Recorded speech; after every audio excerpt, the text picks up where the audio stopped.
Hello there, and a very warm welcome to Chazingdra Chats, the show where we take a stroll through the life stories of people in the Pokémon community discovering the 6 Pokémon on their dream team along the way. I'm Charlie Merriman, merry by name, merry by nature, otherwise known as Chazingdra, a host and commentator for the Pokémon Video Game Championship Series and a content creator. And this week, as every week, I very much hope my guests and I can make your day merry. I have the pleasure and the honour of being joined by your 2025 Pokémon VGC World Champion, Giovanni Cischke. Gio, how are you doing today? I'm great. I'm excited to be here. I still feel like very normal, even though everyone else is like, oh, you must be extremely happy for like the next few months at least, or like it must be insane, or but I feel like the same way I did before the World Championships. It's kind of just like going through everyday life, and like I had a vacation at some point in the middle there, like going to Anaheim, and I just like got back, and it's like back to normal again. Yeah, you were saying to me before we started recording how, obviously there at the World Championships, everyone knows who you are, asking how you're doing, and then outside of that, yeah, it's that relative anonymity, I guess, which must be so refreshing, and it's totally understandable. We are at this point recording a couple of weeks after your World Championships win, but so much dust to be settled and so much conversation for us to have here in terms of your journey up to this point. So, for everyone unfamiliar with you, Gio, can you give a brief introduction to yourself? As Charlie said, I am the 2025 Pokemon World Champion in the Masters Division for the video game. I am from Dallas, Texas. I'm 22 years old. I'm a university student, and I think that's mostly. I guess like I've been playing Pokemon for roughly almost like 8 years, competitively in tournaments, and I've been watching for like over a decade at this point. I'm looking forward to introducing people to the things that everyone knows at this point that you've won the World Championships, but introducing people to a bit of your background. Now, I met Gio very briefly, I think actually the night before the Grand Finals on Championship Sunday, and also just after you'd won backstage. And something I've been telling people when they've asked me about it is that your demeanour and energy was exactly the same, both meetings, pre the Grand Finals and then meeting you having become the world champion. And I've no doubt that it's that mindset that helped you just keep your head in the game and stay focused. I mean, how, I know we'll dive into this in more detail later on, but would you say that generally reflects your character? You tend to keep a fairly level head about things? I guess so.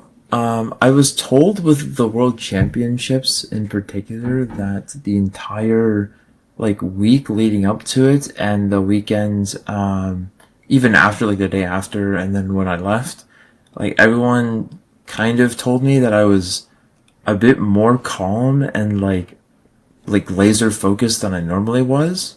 And I didn't feel like any difference, but people were saying that I was really focused and like locked in on the tournament, and that I wasn't like letting emotion sway me much at all. Not that I usually do, because I feel like I'm like very calm in that regard for the most part. But I wasn't letting like emotion seep into like any of my gameplay at all. Like I try to avoid as well. And yeah, like the entire weekend, I like even the night before finals and the day of finals, I didn't really feel any nervousness or anxiousness about like the match itself. Like the only emotion I felt for anxiousness was just the fact that I wasn't preparing when I was at breakfast on Sunday. I was like, I know I should be preparing, and I'm not preparing right now.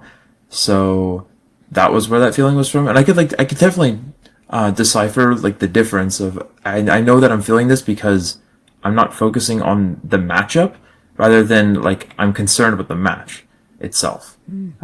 Because like those were two very different things. Yeah.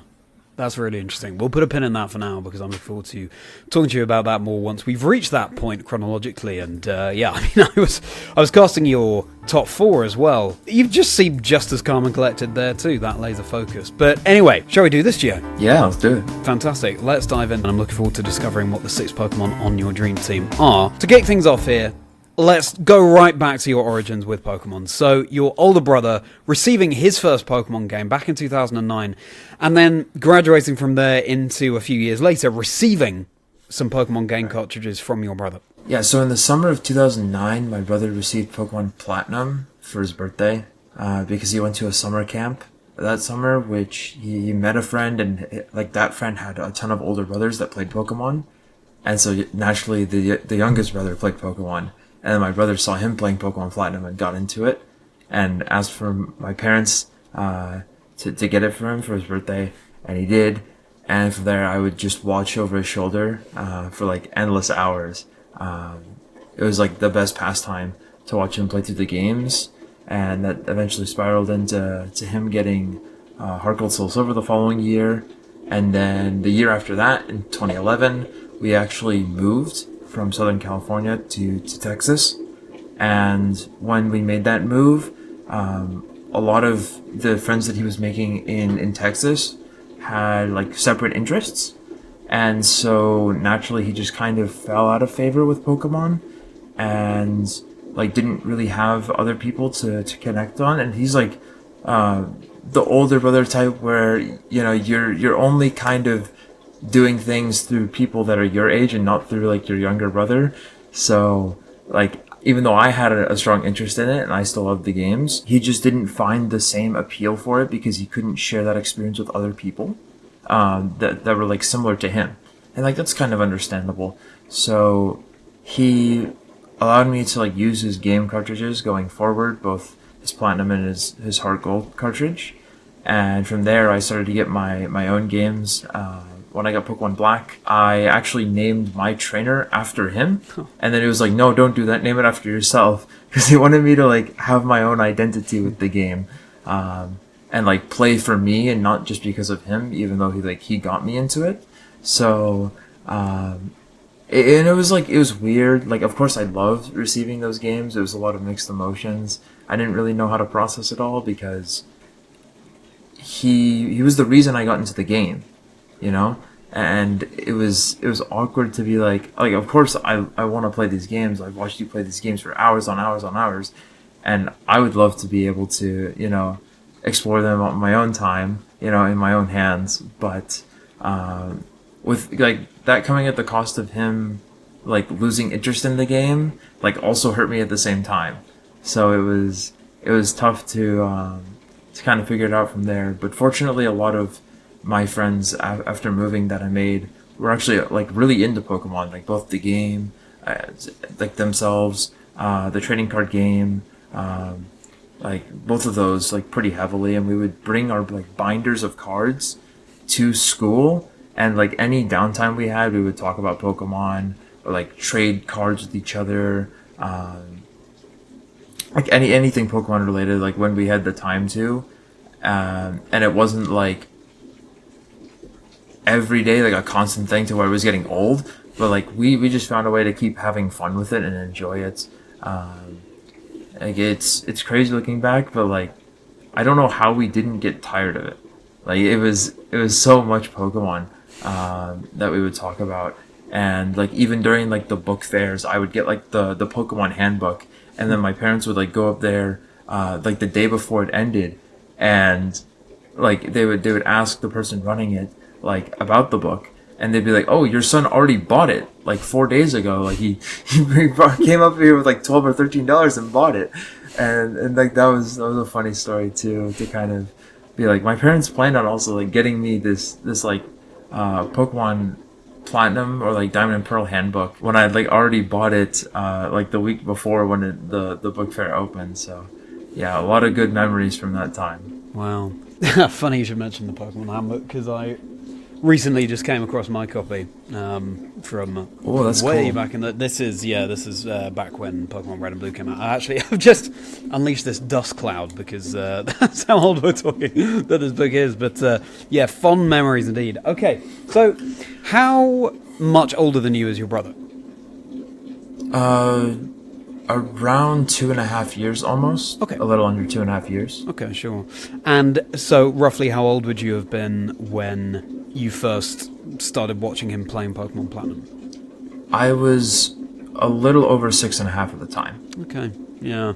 That was seems when like the he ripe received- age for getting into Pokemon. I think with so much of Pokemon, it's just the age you are to hit that sweet spot. I think Pokemon, just appeals to that just sub 10 years old in particular, and then it goes from there. And then Hot Gold, and I can totally understand how you it would be bittersweet seeing your brother move on from Pokemon, but the fact that you had people that you could still share the passion with, that was absolutely crucial. And it's wonderful too that your parents are so supportive of the hobby as well. But we'll go from there now into what's going to be the first Pokemon on your dream team. So as a reminder, the aim here is not for Gio to build the most competitively viable team in any way, though it can do that if he so chooses. It's just to choose the Pokemon that have been the most special to Gio over the years, and he can define that in whichever way he would like. I have no idea what they are. Gio's decided on these in advance. So tell us, Gio, what's going to be Pokemon number 1? My first Pokemon would be Empoleon, because my brother's first game was Pokemon Platinum, and he chose Piplup as his starter, and his main reason for it was because it was a water type. And like we really loved the water, like everything about the water, going to the beach in California, like everything.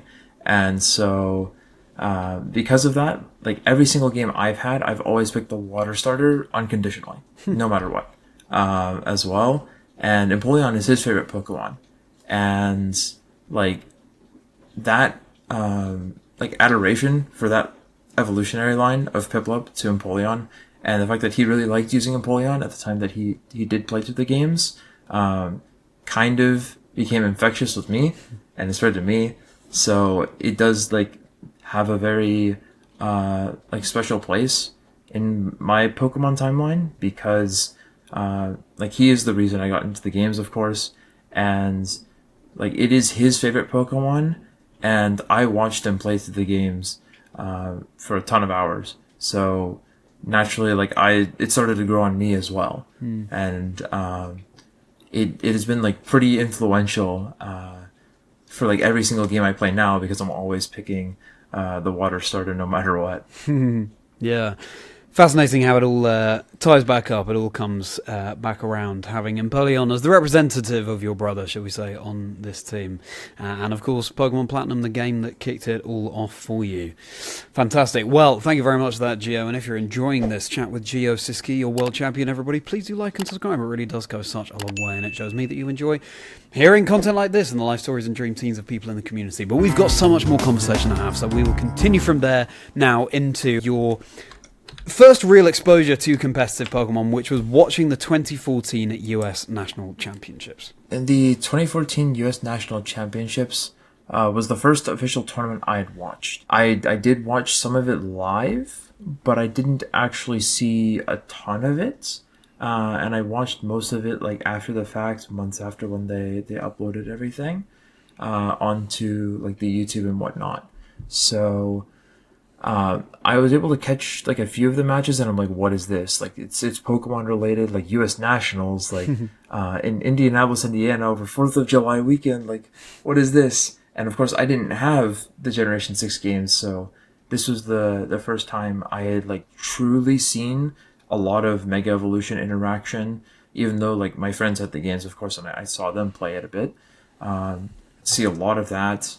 And like there was real strategy to the game, and it was doubles and not singles, right? And like there was like so much more depth to it, and a lot of things that it was a whole new world that I did not understand at all, but it was that I wanted to understand and I wanted to be involved, and it didn't like phase me from like wanting to get into it and wanting to like learn about this, but it wasn't like a super reasonable thing, because I didn't think that there were other tournaments outside of it. Like later on, like years down the line, I would of course learn about Worlds the next year, and like, oh, they have a World Championships every year, stuff like that. And I didn't even realize like there were locals or regionals. So that was just not on my radar for a number of years afterwards. But I had found out about competitive Pokemon through 2014 US Nationals. Didn't really know how to get into it, so it kind of faded amongst like all the other things that I was doing in those years of middle school. And then going into like summer of 2016, is when I really started to get back into it, because I was at a different summer camp, like completely different summer camp in Texas. Like it was completely stormy outside, like horrendously, like thunderstorm, heavy rain, and it was like myself, my dad, and my brother in the tent, and it was pretty late at night. I want to say around like 9-10 p.m. roughly, and I pulled out my phone and went to Twitch, and the 2016 Pokemon World Championships top 8 was playing out at the time. I believe it was Barish Akshosh versus Eduardo Cunha, I believe. And I'd watched some of that because it was just like coincidentally it was open. And so I gave that a watch for a bit. And so I didn't really know how to get involved with competitive play after that. I played some like online and some like breeding within my Sun and Moon game until the next year. I had found out about like the regionals, like so the official circuit, and so I followed along with that a bit, and like pretty heavily followed along in the latter half of the season with the North American Internationals and the World Championships. I watched those very closely. Once again, that camp that I was alluding to lined up on the same weekend as 2017 Worlds as well. So I watched that a little bit whenever I had the time. When like the day was done and we were like sent off to sleep, I would stay up watching that a bit because of course those World Championships were West Coast. And so they were like 2 hours difference from me, right? 2 hours behind. And so I would be able to stay up a little bit longer watching the streams because they were still playing out like the rest of their day 1 and day 2 at the time. So that was a pretty big deal for me that it just so happened to line up and I could watch it live, like the top cut playing out as well. As with all my guests, every topic that they talk about could be an episode in its own right because there's so much to talk about. Clearly, the tactical, strategic side of competitive Pokemon really spoke to you. Was that sort of a void that only Pokemon could fill, or had you been doing other hobbies up to that point before discovering it? Chess, say, or anything like that? So when I was extremely young, for a number of years before moving, I was actually in a chess club. And I played pretty consistently as a kid at the time. Like every Friday nights, there would be these chess tournaments for kids my age, where they would have like ordered pizza and they'd have like all these kids from all around the city come in and play and hang out and get to know each other. And it would be like sort of a chess convention in a way. Like it was like half tournament, half kind of get to interact with people your age and like enjoy being part of something that's like bigger than yourself, but also enjoy a hobby at the same time. Like having that dynamic was really cool. And I think that also like does compare to what I would find competitive Pokemon to be later on. But it was just another medium for me to exercise my competitiveness. Anyone who kind of gets to know me pretty well is that if I get really interested in something, there's just like nothing that will stop me from continuing to go at it. That's just kind of who I am. But until I reach that point, I'm not fully sold. But once I get over that threshold, like I'm full commit. Well, that explains a lot about you winning the World Championships this year. Okay, well, let's go from there now into the second Pokemon on your dream team. So who's going to be joining it in Empoleon? My second Pokemon would be Lucario, because the first Pokemon trading card I ever received was from my dad, and it was a Lucario. I still kind of remember like the shininess to the card and the orange coloring of it, and how it said like Diamond and Pearl on the bottom right of the Pokemon art section on the card. And I remember, like distinctly remember that day and what it felt like receiving it. And it was really cool for me to receive something that wasn't just like a Caterpie or like a Weedle or something. To have like Lucario was a very strong memory of mine. And like even playing through the games, I pretty heavily focused on like trying to get one, and especially in Generation 5 when you get a Rioldo, I was really excited about that too. And so that's why I would say Lucario is a pretty significant deal in my Pokemon journey, because I also was interested in collecting the trading cards. And so for that to be my first one also like strengthened my enjoyment for Pokemon outside of the games as well, like through a different game instead. And so that's why I would say like Lucario is a pretty significant Pokemon in my journey as well. Another familial tie as well. You said it's the first card that you received from your dad. Occasionally, if we would be like good children, we would receive like a Pokemon card every so often, like from my dad. Like he would have packs like up in a cabinet that we couldn't reach, so we couldn't even like climb up to get them. But yeah, we had received like these cards completely random. It wasn't like I got to select them. Like the first one of those was a Lucario. These core memories coming to the fore. Another Generation 4 Pokemon as well. So Lucario, welcome to the team. Now, going over from there into attending your first official tournament, which was Dallas 2018 as a senior division player. After I started to get into the game in 2017, I noticed Dallas Regionals on my YouTube recommended feed a week after it happened. Like the Saturday morning after it happened. And so when I had realized that, I didn't actually process it with a ton of disappointment. I was like, oh, I missed it. That's unfortunate.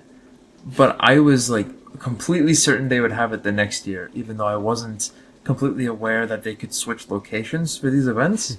I just kind of assumed like, oh, we're going to have Dallas Regionals next year at the same time, right? That was like the first thing that went on in my head. And so I was like, next year I'm going to be there. And so fast forward 11 months, and they had, well, I guess it would have been like 9 months at that point. And they had announced it, but I didn't know about it because I wasn't involved with the competitive space. So like 11 months later, I find out like, oh, it is happening in like a month from now.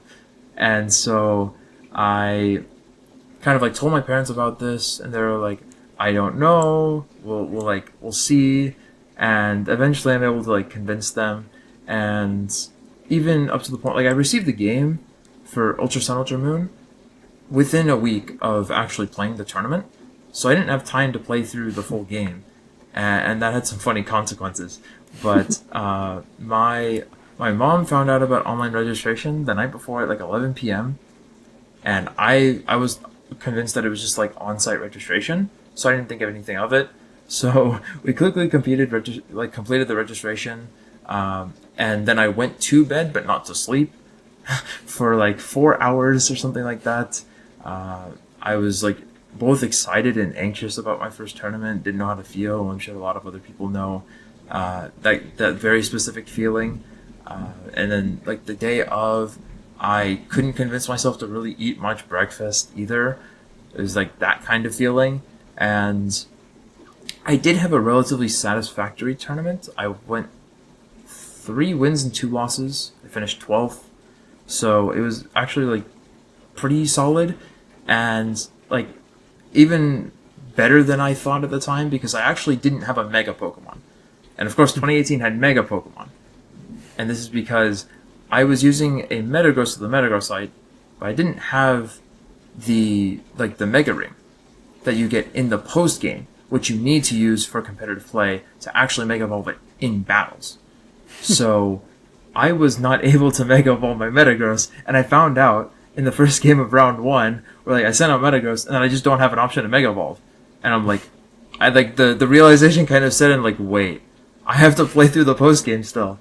And I didn't realize that I could play through the post game in between rounds as well. So like I could have done that to Mega Evolve my Metagross going forward. But yeah, like I was just like not fully aware of that at the time, and I felt like I was actually using an okay-ish team. I wasn't using, I was using like a relatively strong Pokemon. Like it wasn't a bad team by any means, but it could have been a lot better if I had a Mega Evolution at the very least. Yeah, for anyone unfamiliar, Mega Evolving is some Pokemon have a temporary final form, which will give them a boost to their stats, maybe change typing, maybe change abilities, gives them a competitive edge. But that is a fascinating tale of your first tournament. I mean, Just how much times have changed in those 7 years to now being the world champion. The fact that you went 3-2 as well, so 3 wins, 2 losses, is really, really impressive for your first attempt. The final question on this point is, you've discovered the competitive side of things and it's really kindled an interest, but also you loved just playing through the base games when you were younger. So at this point, are you starting to be more interested in Pokemon just for the competitive side of things, or is it still for both? I would say that my general interest for playing through the games lessened by a small margin, but my interest in competitive Pokemon had just kind of skyrocketed from there.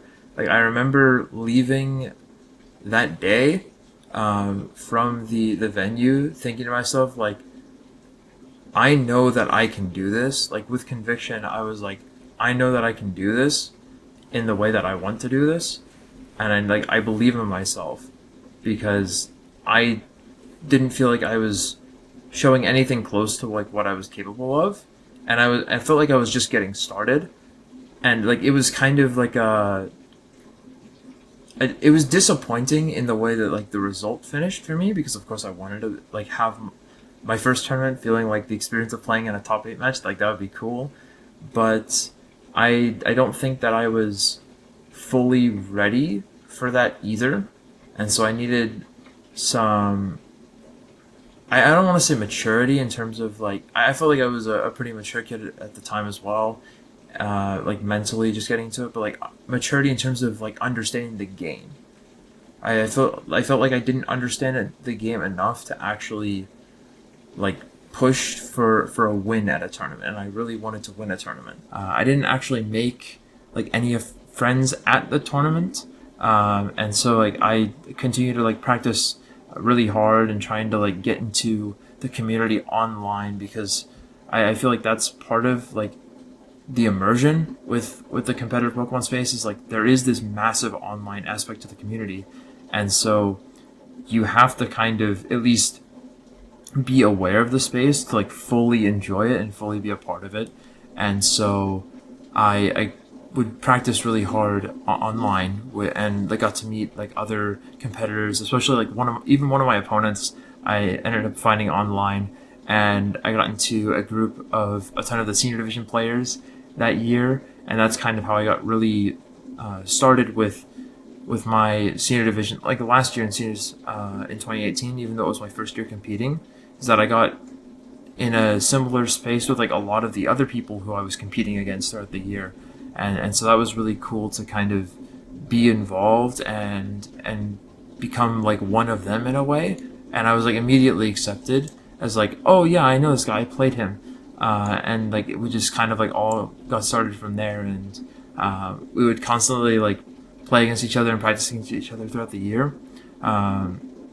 Even though that I wasn't competing at a major tournament between Dallas and North American Internationals, like those were my only 2 major events of the year, and so I was just like practicing against them for the few local tournaments that I was going to, and that was pretty much it.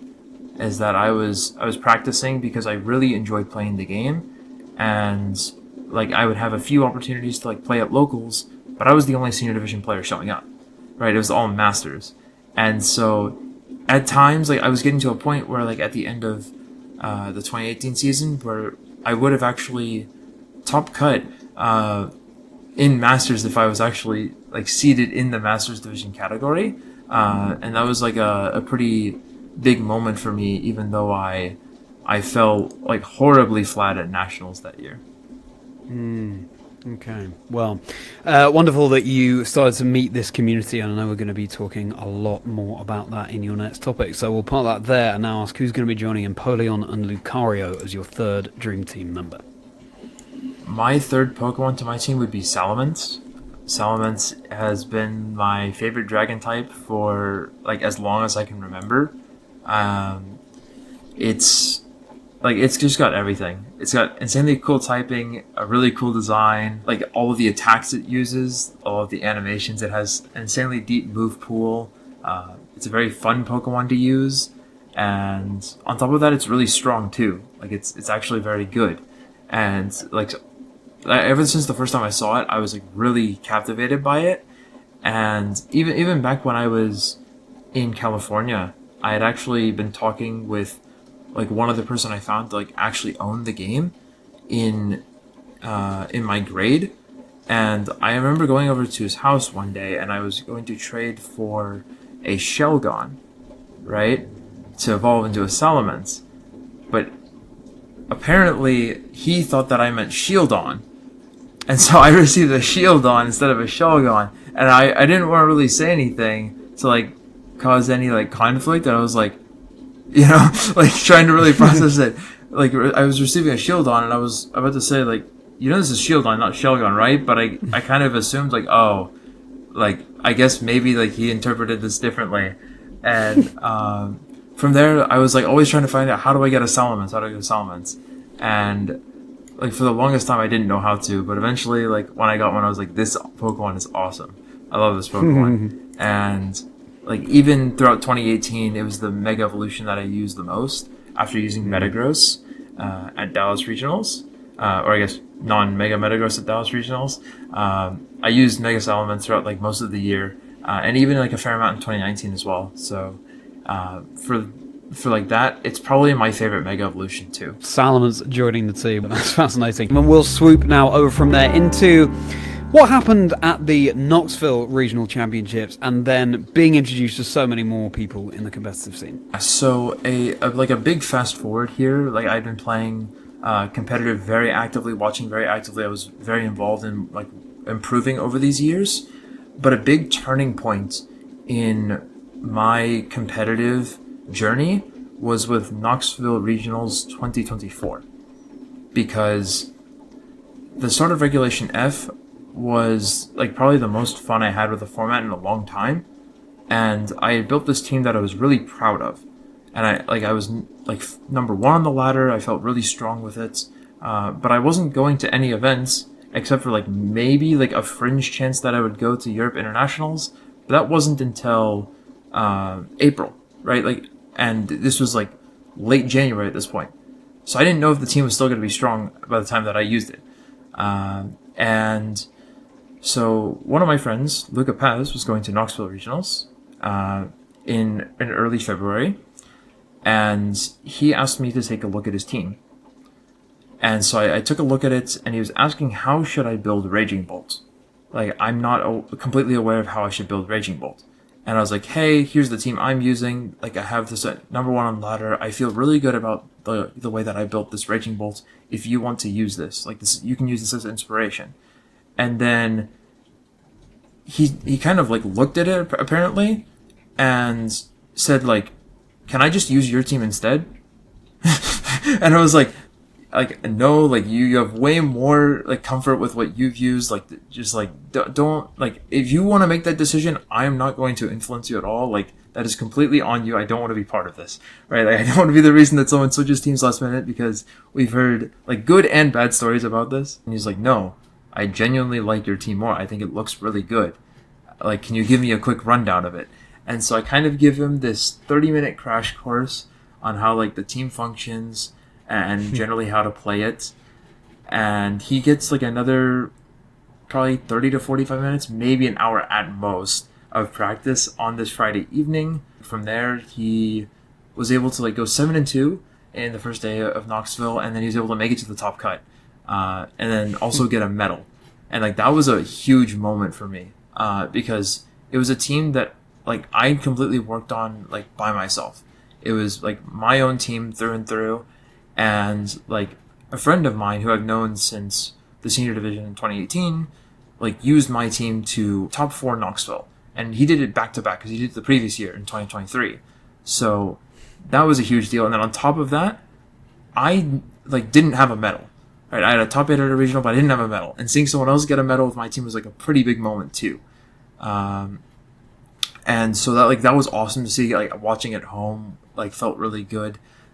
Just like watching that, it made me feel really proud of myself. I could really do this. Like it reaffirmed what I believed in myself. And so a couple of days after, I get a message from Luca saying like, hey, would you be interested in sharing this team with Victor Medina and Carlos Cabal, right? Who I'd known of through Luca and like through other friends of mine that had also talked to them. And I was like, yeah, sure. Because I'd met Victor the previous year at Europe Internationals, like the day before, he came up to me. I didn't like go up to him, but like he came up to me and started a conversation, like, because he knew who I was. We had played like once in like a global challenge a few weeks beforehand, and so like he came up to me and talked to me, and he was like very friendly about it. And so I was like, yeah, I'd be honored. And I kind of did the same thing to them, where I prepared them on the team for Dortmund regionals, which is the following week in Regulation F. And like off of, less than a week of practice for them and like mostly theory, both of them were able to day 2, and Victor made it to the top 8 and he finished 5th. He lost his top 8 set. And that was at the time, unbelievably, the highest placing he had at a regional. Like he had top 8 at Worlds, he had a top 4 at Europe Internationals, but he didn't have a regional top 8 at that point. And like that was pretty funny to say that like Victor got to his first regional top 8 like through a team of mine as well. And so like I had a bit of pride in that aspect too. And from there, like I was just way more involved in like their group of friends. And like it's definitely the closest I've been to like a group of people in competitive Pokemon, like for the entirety of the time I've been playing. And I actually brought the same team to Worlds later that year with Luca and Carlos. So like it just kind of kept snowballing from there, and we kept on like growing closer and closer to each other, and like it's where I feel like I belong. Like a lot of them like are around the same age as me, kind of like share this like same interest for wanting to be the best just like me. And so it really felt like a space where I fit right in. Like I was like everyone else, Wow. Yeah, the fact that you were appreciating your victories through those other players as well, again, is a testament to the maturity of your mindset, and I guess unlocked another door in your mind as to, hey, listen, this is just as achievable as I think it could be. And then at that World Championships in 2024, you made day 2, I believe. Yes, that is true. Obviously, as you said, we've skipped a great deal of time forward here. So in that intervening time between attending your first regional and then 6 years later in 2024 here, the grind has clearly continues. What are some of your notable achievements from that 6-year span? Yeah, so I would say that like my player profile was kind of recognized more online than like the offline tournaments for like the majority of that time, like most of that time in between. But I had a pretty hot start in Scarlet and Violet. There was like a pretty massive online grassroots tournament at the very start of Scarlet and Violet, and I managed to get top 8 there. And then like 3 weeks later, I was able to get top 8 at San Diego Regionals with like 2 separate teams. And that was a massive moment for me because I always knew that I could get to a top cut, and I always believed in myself to like get to that point. But it was like the first time that I was actually experiencing that for myself. And also you had to go 8-2 at the time because there were 10 rounds. And that was also extremely difficult to do. And so like I was very, very proud of myself for that, and very happy with like how I played, how I prepared for the tournament. And it felt like all of the hard work had paid off. It was like the like crowning achievement is like I always wanted to get like very deep in a tournament, and like that felt amazing to me. But at the same time, I also got burnt out as a result, because my goal was like also like an adjacent goal of mine was to make it on an official like stream match, to be featured for a stream match. And I did not get featured for that top 8 set that I had against Jody Azzarelli.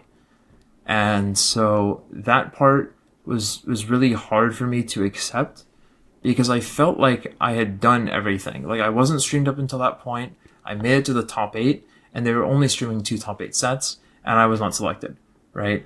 And like that, I didn't want to say I took it personal, but like I felt it on a personal level where it was like, why, like, wasn't I good enough? I felt like I was good enough, and so that part kind of, that disappointment kind of dragged with me for like another month to a month and a half. And like my drive for competitive Pokemon kind of started to dwindle a little bit. And it's the first time I'd ever had that happen, where it was like right after my biggest result to date, like it's making me not complacent, but it's kind of making me retract from the game. And like that was a weird feeling to have. Like I should be happy with what I did. Like I should be proud of this. But instead I'm like kind of like going back into my shell, and I'm not like enjoying Pokemon the same way that I did like on a competitive level. And so that was kind of like hard to battle through. But eventually Abdullah Mahayuddin won Vancouver, and I think that was also like a pretty big inspiration for me, because I knew of Abdullah since like December before Vancouver. So like for 3 to 4 months at this point, I was there with his like through his preparation process, and I don't want to say that I was a big part of that, but I'd watched him practice. I'd give some like advice here and there, like some of my own input where I felt it was necessary. But to see him win his first official event was crazy. Like it was surreal to me. Like this guy just came in and like showed everyone like I'm new at this game, but I'm also incredibly strong. And like that part was surreal to me. It was unbelievable. And that, I believe, gave me the motivation to kind of get back into it. And like a month later, I got top 32 at Europe Internationals. And a lot of the North American players were like really congratulating me on that, because they were like, hey, Europe is a very difficult region. Like everyone in Europe is very strong. Like they understand the fundamentals of Pokemon on a very deep level. And so like a lot of people are saying like, that's an even better accomplishment than what you had a few months ago in San Diego. Like that's a really impressive feat. I was pleased with the tournament, but I wasn't like fully happy, because I felt like I could potentially top 8 that event. Obviously that's not how it worked, but I felt like I was capable of it, even though like that's not how it played out. And that part really like pushed me throughout the rest of 2023. And I'd gotten my Worlds invite with that Europe Internationals performance, and that was my first Worlds as well in Yokohama, Japan. So like that was a really cool experience too. Like qualifying for my first Worlds and it being in the homeland of Pokemon. That part was like also crazy for me to wrap my head around. And it was kind of like I finally got to compete at the World Championships and reaffirm what I had known all along for like the past 5 to 6 years of playing the game.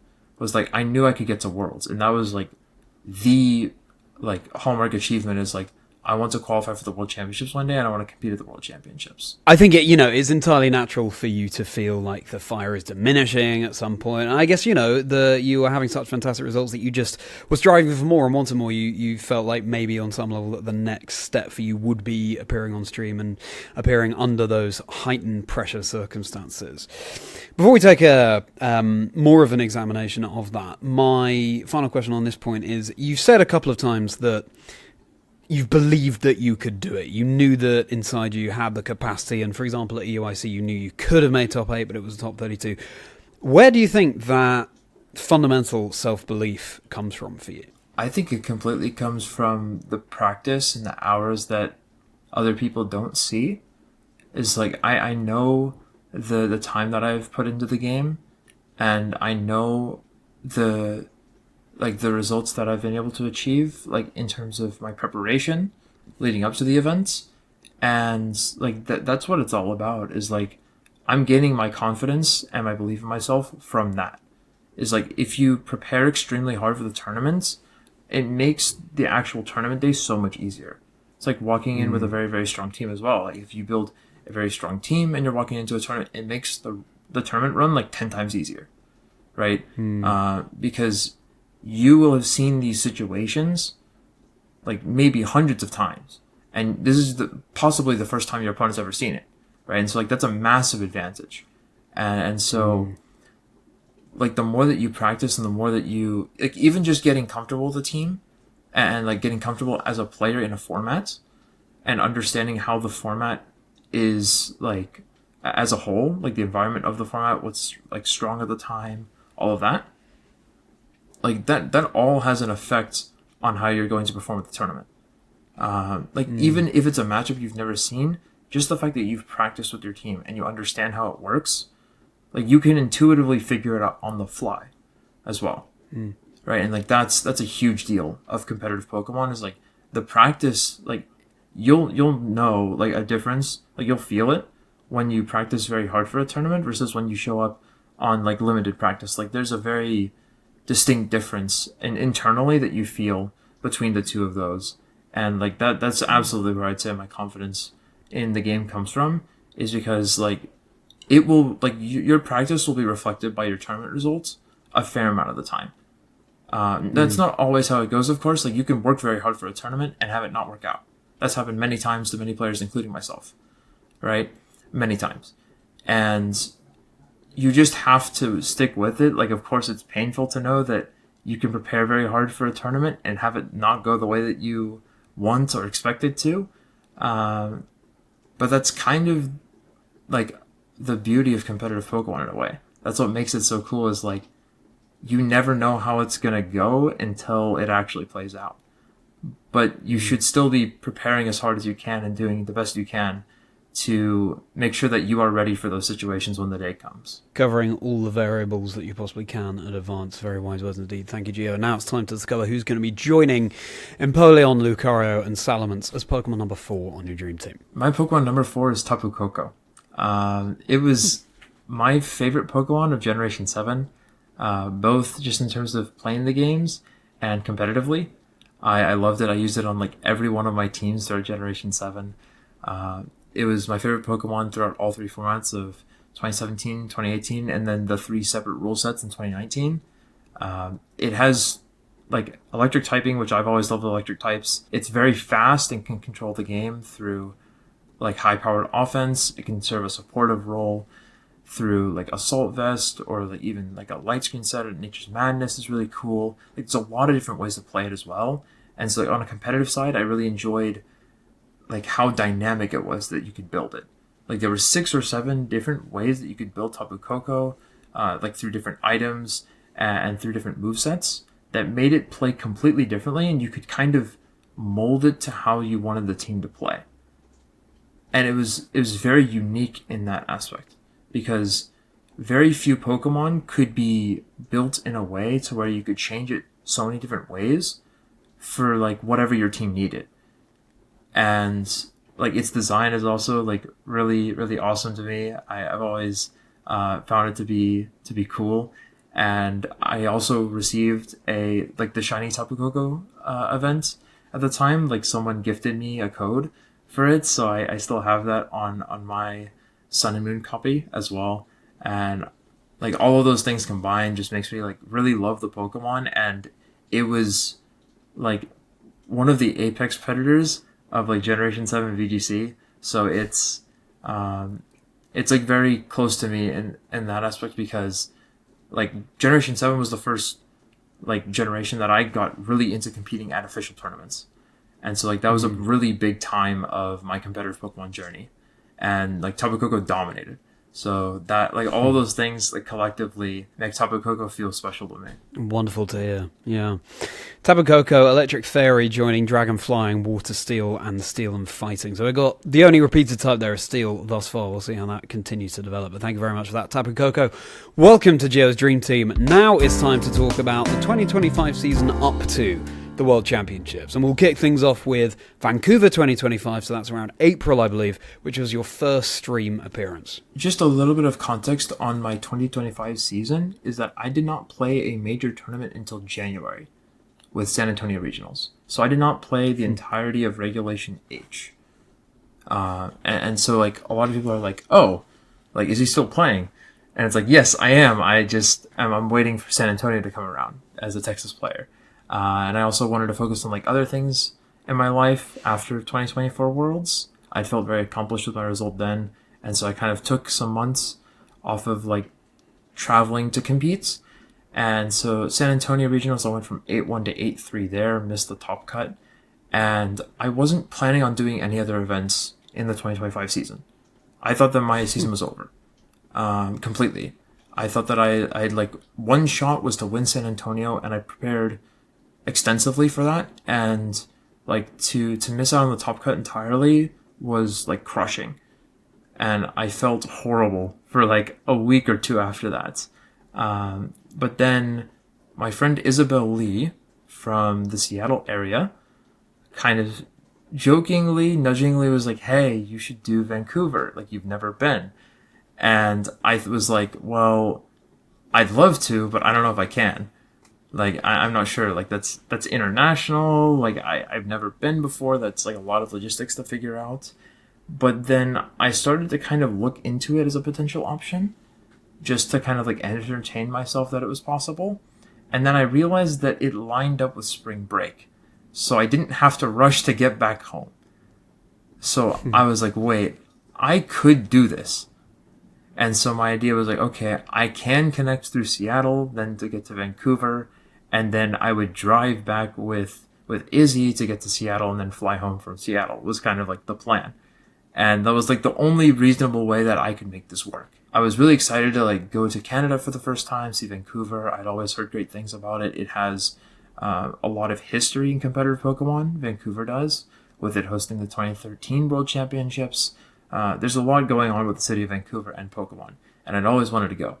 So I got back to preparing really hard for it, and it felt like everything had kind of culminated at the right time, and I was able to get on stream for the first time for my win and into top cut. And that experience was insane. At the time, I was rooming with Taryn Birdie, Abdullah Mahayuddin, and Siddharth Singhal. And they all knew like that was the goal of the weekend for me. It was like, I need to get on stream. I have to do this. And both Abdullah and Taryn had gotten on in day one. And so I was like, maybe day two I can do it. Maybe day two, because I did get in at 6-2. I won my first round, and then the judges like told me that I would be going on stream, and I didn't believe it at first. But then I was getting messages on my phone from friends of mine like, you're on stream, you're on stream, you're on stream, you finally made it. And like that was like so unbelievable to me. And like I was just insanely excited. I was like, all these emotions were kind of just like being released at the same time of like, I finally got on a stream match. Like I've been working for years and years towards this, and I finally got this. And I was able to win in dramatic fashion in 2 games and advance to the top cut. And then I was able to win my top 32 and my top 16.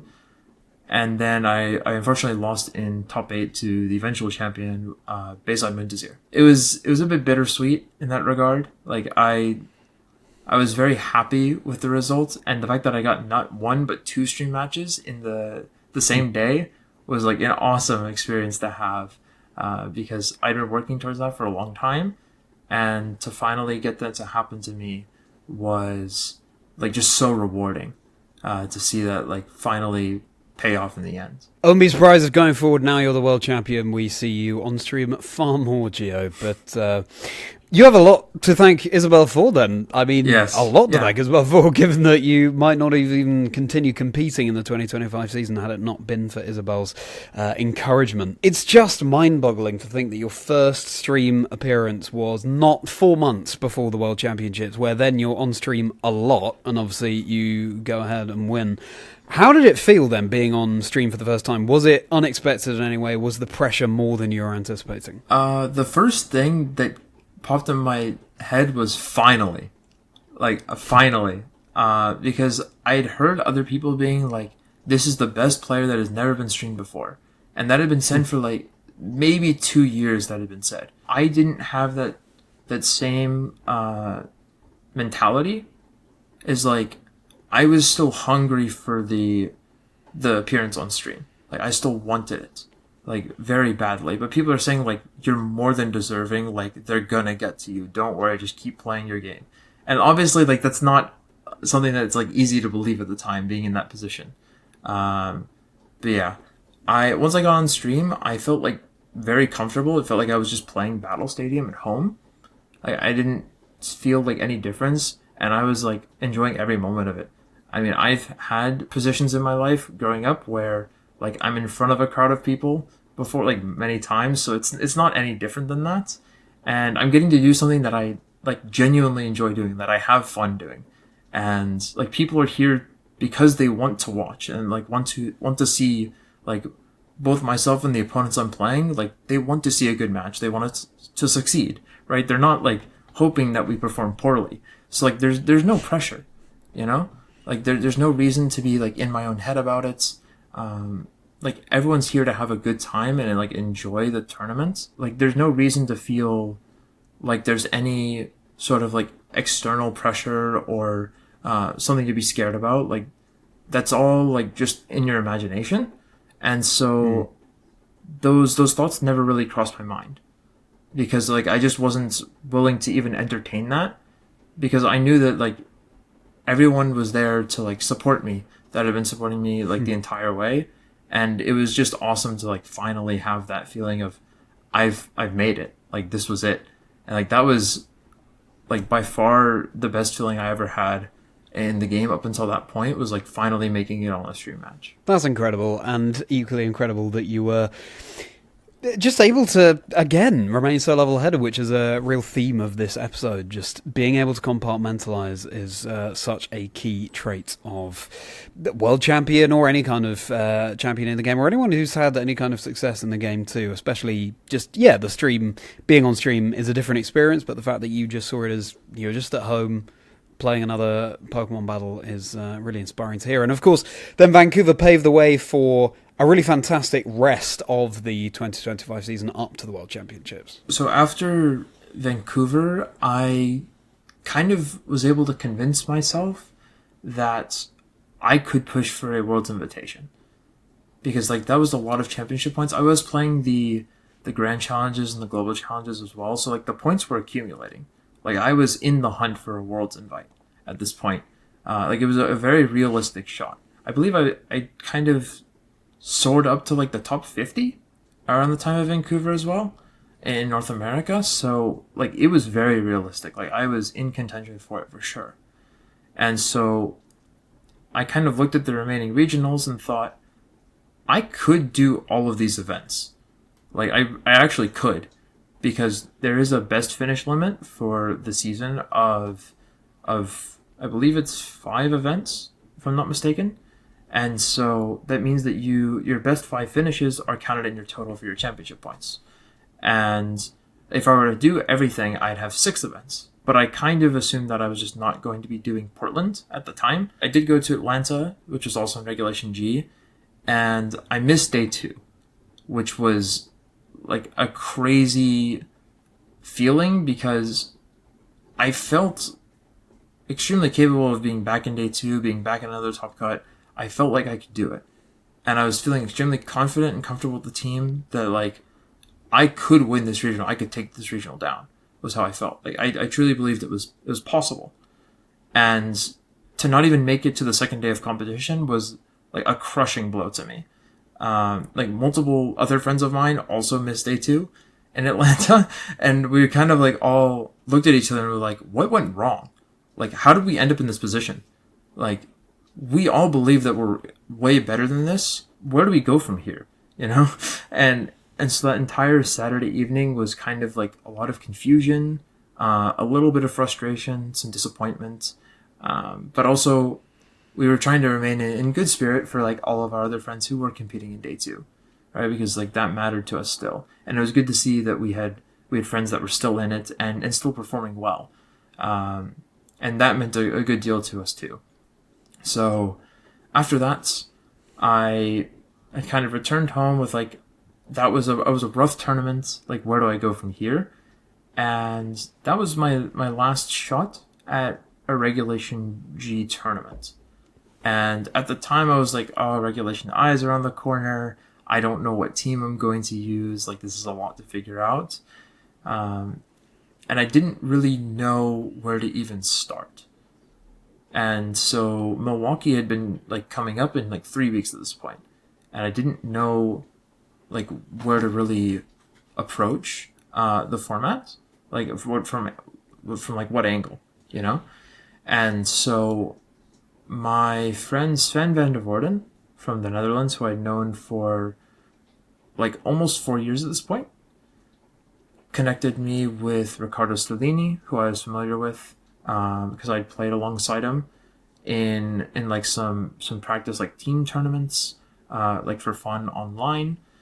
And so, like, the three of us kind of got together along with Sebastian Lee, who's also from the Netherlands. So, like, the four of us collectively started to discuss Regulation I as a format and, like, what team I could potentially use for Milwaukee, what team that they could use for Utrecht, which was, like, 2 weeks after Milwaukee, I believe, if I'm not mistaken. Because this was, like, rapidly approaching. We were all trying to figure out what do we want to use. Like, a lot of ideas were kind of popping up online from what people were using, and I still wasn't really sure on what to use. And then Ricardo decided to pursue Corrado Lunala with Fluttermane, Chiyu, Brute Bonnet, and Ursaluna, because there were like a number of decent results from a Puerto Rican player by the name of Jorge Sepulveda Matos. And so like through these online tournaments, Ricardo kind of saw this and was like, I'm going to give this a try. And the results he had with the team were incredible. The team was absolutely clicking with him, and it felt like the team had so many options, and in comparison to like most other teams, because it had this really interesting way of balancing offense and bulk in a way that not a lot of other teams were able to manage. And it had a lot of the same movesets that you're like expected to see, but the Brute Bonnet was Covert Cloak at the time, and Ricardo had actually suggested that the Ursaluna would be Terra Fairy to help with Miraidon and Calyrex Ice. And so I practiced with that version a little bit afterwards because I'd seen him doing so well with it, and I had incredible results with it as well when practicing. It felt like I was playing, like the team was playing the game for me in a way. Right, like I was the one that was happening to select the moves, and the team was playing the game for me. Like I practiced really hard for Milwaukee. I felt really confident about it, and I was able to make it to the top cut.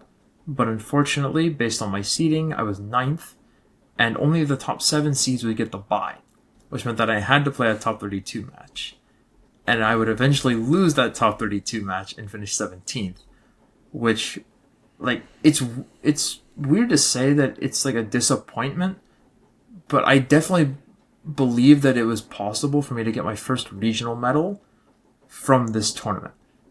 Like, I 100% believe that to be the case. And like that was really tough for me to accept, was like I wasn't good enough to get a regional medal. And it felt like it felt really possible. It felt within like my reach. And it felt like I was way better of a player than I was both with my like previous 2 top 8s with San Diego and Vancouver. It's like I got 17th here, but I feel stronger. I feel better, right? I feel like more fit as a player than I did ever before. And like the result just wasn't like on the level of those others. And that was like a bit off-putting. I had eventually won a cup the week before Portland, because I had already had like 2 or 3 cup wins at this point, and that cup win the week before Portland, it was on a Tuesday night, and I'd gotten home after winning the cup, and my dad kind of asked me like, hey, so like what's next for you, right? Like, are you just waiting until New Orleans, right? Which was like I'm another month at this point, like away. And like that was a while. And I kind of explained, well, Portland is this weekend, but I don't have it booked. Like I didn't decide to go. But he's like, why not? Like, you feel good, like about the team that you're playing, you feel confident, you feel strong with it, like you're performing pretty well, like why not try? I kind of thought to myself, like, why am I not doing Portland? And so that night I had booked a flight and registered for the tournament and kind of decided like, hey, I'm gonna do this. And I told all my friends, they're like, what are you doing? Like, do you have a team that like you're not telling us about?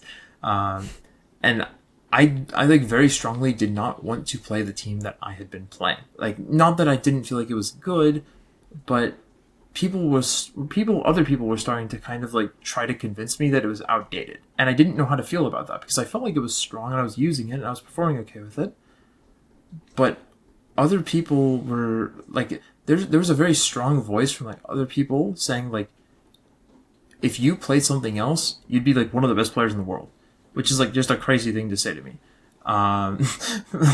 But I truthfully felt like this team was strong. I didn't see a reason to switch, but I wanted to explore all the other options going into the tournament because of what other people were saying, and I was letting that kind of affect my mental approach for Portland regionals.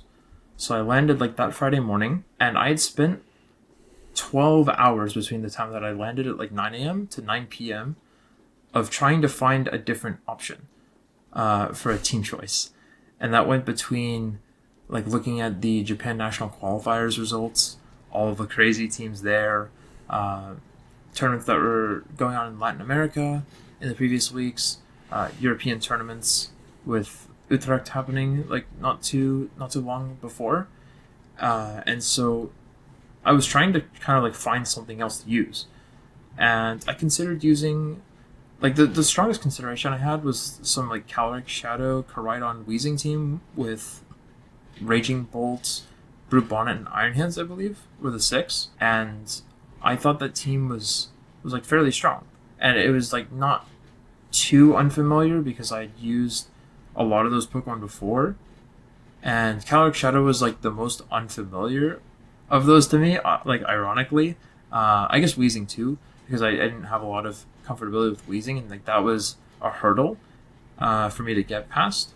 And so I practiced with it a little bit on that Friday, and I ultimately decided this is not for me. I'm like, I cannot see myself using this. It was around 10 p.m. in the hotel room that I was sharing with some friends, and I kind of looked at the rest of them and said, I don't think I'm going to find anything better at this point. Like, the tournament starts in less than 12 hours. Like, I don't have enough time to like decide on a team, get a team together, and get enough sleep for this tournament. And I obviously feel like quite solid about the team that I had. And so all I had to do was change the Terra type on my Ursaluna from Fairy to Ghost in my team submission for my team list, and that was it. I started 6-2 in day 1, and then I was able to win my day 2 Swiss sets to make it to the top cut, and I fought all the way to getting to the top 8, where I would eventually play against Aaron, who I was waiting on to get in on Friday morning. I hadn't known Aaron since probably like late 2021, and so it was pretty cool to be fighting against a friend for a medal. And he had already accrued, I believe, 2 medals already at this point, from top 4 finishes. And this was by far the worst set of Pokemon I played in like public view ever. I thought that I was just not playing good competitive Pokemon, and I felt like I was making a lot of mistakes. I clearly was like letting the indifference of like the match's outcome affect the way that I was approaching it, because I was happy like regardless of like who between us was moving on. Like I was happy with that either way, and so I felt like I let that feeling of indifference of the outcome affect like how seriously I was taking the match. And like obviously it's like, so some people that's crazy. Like you're in top 8 of a regional. Like how much more motivation do you need to like lock in and focus on the match? But it's a completely different feeling when it's someone you've known for years that you're playing against, and like you're happy with the results no matter what happens. And it was disappointing because I knew that I had been outplayed like completely throughout the entire set. Like I just was not good enough to move on. I accepted that, and like the first thing I said was jokingly like I still don't have a regional medal. I said that to Aaron, and he kind of laughed and he's like, "Yeah, sorry, man. Like I understand. Like I know that you'll get it eventually, though." Was kind of the vibe, and I kind of said like, "Hey, good luck in top 4. This top 4 performance of mine might have to wait for another day. We'll see if I can get to that point." And then we have like this massive break between Portland Regionals and North American Internationals, and so for this time I'm also experimenting with other teams. Didn't really click with anything too majorly. Was having a lot of fun with just like a variety of compositions, just messing around, trying to enjoy the game casually a little bit in the meantime. And I kind of just decided that like there's no way I'm going to find something stronger than this. I felt very confident in this team. I felt like it had all the tools that it needed to win. And at this point, I was sold. I didn't feel like this team like had much to like be worried about, because it felt like it had everything it needed. Like I was able to get like 6-2 from there, made it to the top cut, and then unfortunately got knocked out in top 32 by Victor Medina, who I was jokingly like, hey, we're gonna play at some point. Really useful pearl of wisdom, as you have provided so many of them in this recording, Gio, about how more things are in people's control than maybe they realise. And yeah, sure, top 32, but still just the latest in a long line of really impressive results. To go back to a pearl of wisdom you shared way earlier on, which was that you felt like the team was letting you win the matches, you were just choosing the right moves, which obviously is a fine line, and it's just one way of expressing something that we already know about competitive Pokemon. You are controlling the team to get those incredible results, but the fact that you had that feeling that you can't, it's hard to define in any other way, that's something that competitive players should be looking out for as well. And it's a very good thing that your dad encouraged you to go to that Portland Regional Championships too. So that takes us up to the World Championships, and before we dive into that, let's introduce Pokemon number 5 on your dream team alongside Empoleon, Lucario, Salamence, and Tapu Koko. My 5th Pokemon would be Chi-Yu. I had used it since Regulation C, since it was legal in competitive play. I used a really bulky one with choice specs in Regulation C at the Europe Internationals, where I got top 32 then in 2023. And that was kind of like the first known result for like bulky choice specs Chi-Yu, which people weren't really using up until that point, I believe. And so from there, like choice specs Chi-Yu's usage skyrocketed. Like it was actually arguably the most common set, I believe. And it was a really big part of like one of the most common teams and like most meta relevant teams, with like Fluttermane, Chi-Yu, Gyarados, Tinglu, Iron Hands, and Mungus. Those 6. And like it was a really big part of that team because it had extreme damage output. And so like you could set up these board positions with like Spore and Thunder Wave to kind of enable this bulky choice specs Chi-Yu, like with Intimidate as well, and Rage Powder support, to where you could just fire off these massive heat waves, Dark Pulses, Overheats, Terra Blasts, stuff like that. And so it was able to like really find this opening in a format where a lot of people like assumed that it had to be like a Nasty Plot Pokemon, like with setup. But you could just attack immediately with choice specs. And it would take like 3 turns for a Nasty Plot set to out damage a choice spec set if you were to attack continuously. Also considering the fact that you have to spend a turn setting up in the first place. And so like that was a pretty big deal because like it was a set that nobody else was using. And I personally loved it and I thought it was really strong. And then it started to become like a staple in the metagame going forward. And so I used it in Regulation C, and then I returned to it in Regulation F in the story that I had with Knoxville. And I used it in both cycles of Regulation G. And then now at this point, I was using it in Regulation I. On top of that, like on like multiple different builds of Chi-Yu, but it was still the same Pokemon. And it was still a Pokemon that I had like always believed in and always enjoyed playing. It was really fun to me, even though a lot of people kind of joke about its inaccuracy with a lot of its strongest moves. Like I believed that it was incredibly strong in what it offered, not only as like its own damage dealer, but supporting other teammates with Beads of Ruin. And I just really liked the way that it played, and like I just really like loved its design too. I remember like seeing it when the game's released. Like this Pokemon's awesome. Like we have a goldfish for a legendary Pokemon. Like that's so cool. Sometimes you just feel a kinship with a particular Pokemon, and it's going to be swimming all the way over to your team now. So Chi, welcome to Gio's Dream Team. But before we round out this Dream Team, Gio, it's now time to talk about the World Championships. The World Championships were like we have about like a month and a half between North American Internationals and the World Championships. So like that gap of time, like there are no official tournaments.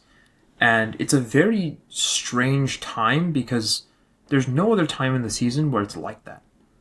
There's no gap in time because like that's similar to it because we have official tournaments like at most a month apart. So it's a very different time because a lot of the meta developments and like new revelations in the format often just like kind of seem to spawn in at the World Championships, right? Like there's like a lot of these ideas that just happen to come out like all at once. And that's like especially true of like how it looks on the viewership side, but like on the preparation side, there's like a lot of practice that goes into it. After North American Internationals, I kind of thought to myself, like, do I see myself changing this team at all? Like, absolutely not, was kind of the answer. Like, I have to stick with this. I felt way too strong with it to consider switching for anything else. And I felt like the team had everything to win. And even then, like, I was also asked by Kean Campbell in the time between internationals and worlds, like, hey, do you actually see your team capable of winning worlds? Like, honest question. And I also like asked him the same question back, and we both replied yes. Like, I could see that happen. Like, I truly believe like we both believe that our teams had enough tools to win. Like, we both actually believe that. And like that was a big question for me, because if I had any significant doubt, that meant that I wasn't fully sold. And that was either a reason because I wasn't comfortable enough with the team, or because there were better options out there that I was considering. But like it was a definitive like, yes, I believe that this team can win. And that was a big part in my Worlds approach. The Worlds preparation had begun. I was taking it very seriously because I believed that like I could have a decent result at the World Championships. I like for the past 2 years of qualifying for Worlds, the first time in 2023, I went 2-3. And I continued playing and went 3-4 out of 7 rounds, which I did not feel was indicative of my skill. I felt like it was indicative of a poor, like, string of team choices, like, and decisions, like, relating to my team. And I felt like I did not prepare myself for the 2023 World Championships very well. And that hurt even more than, like, not being good enough as a player, because it felt like I didn't have a chance in the first place. And that really like hurt on a pretty deep level. And so that entire time going into 2024 Worlds, I was carrying that same feeling, and I was remembering that feeling, and I know what it felt like, and I didn't want to feel that same way. And I was able to rally back from being down 1-2 to get to 6-2, and then I lost all of my day 2 sets. The first of which was to Luca, who I mentioned earlier, in an exact mirror match with the exact same everything. Game 3 where we led like 4 Koraidons as a result of Ditto. And so it was kind of just whoever moved first. Like that's how I got knocked out of Worlds. I felt like I could go deeper, but I also acknowledged that I did a lot of things wrong to even end up like starting 1-2 in the first place. I remember leaving the venue I remember I played Lewis Tan in the last round, and I told him like, we're both going to qualify for Worlds next year, and I want to get my revenge on you. Because he had beaten me in the last round of day 2, and like we've known each other for years at this point, so it was just kind of like a friendly comment like, hey, like you better be back because I'm going to be back. And I never got to like eventually play him at Worlds, but that's fine. And I told Carlos Cabal as well, who was running the same team as me and got 25th. The highest placed player that took 3 losses throughout the tournament and did not get to play in the top cut. And I told him, like, we're both going to be in this position next year. And, like, next year, I'm going to outplace you. So work hard, right? Like, I told him, like, you better be ready for me because I'm coming for you. Like, you showed me what's possible with our preparation. And, like, I want to show you what I feel like I'm capable of. And I said it mostly as, like, a motivational thing to him and, like, everyone else that we had, like, collectively worked together. Because I wanted to, like, make sure that nobody was getting complacent, right? Like, it felt like this was within our reach. Like, we all truly felt like we could get back to this point and go even further. So, fast forward to 2025... that's kind of the same feeling that we have towards preparing for the World Championships. Is like, we all truly believe that we are capable of doing this. Like, we all know what we're capable of, even though the results haven't necessarily shown themselves on the world stage. And so, this influenced my preparation process like majorly. I spent a lot of my summer waking up at around like 6:45 a.m. to play in some Japanese practice tournaments starting at 7 a.m. There would be like 3 rounds of those because they play from 9 p.m. to midnight. And so you just play 3 rounds and like that's it. But they do that very consistently, leading up to the World Championships to prepare for best of 3 because they're used to playing best of 1. And they play open team sheet in those as well. And so that was a large part of my process, was practicing in those. And of course that took a lot of discipline in trying to wake up early, and sometimes I'd oversleep by a few minutes and I wouldn't be able to register in time. And I was like, oh no. The next one, I'm going to make sure that I'm up extra early for it. That combined with a string of Victory Road tournaments. The first one I played in, I think, was late June. And I went 7-3, I believe, because it would have been 10 rounds. And so I missed Top Cut, losing the last round. Every other Victory Road tournament from there, I was actually able to Top Cut. I got 2 top 16s into getting finals, right? And I lost in the finals to Taryn Birdie. I felt so like confident in the team, but it was also like, why can't I win one of these?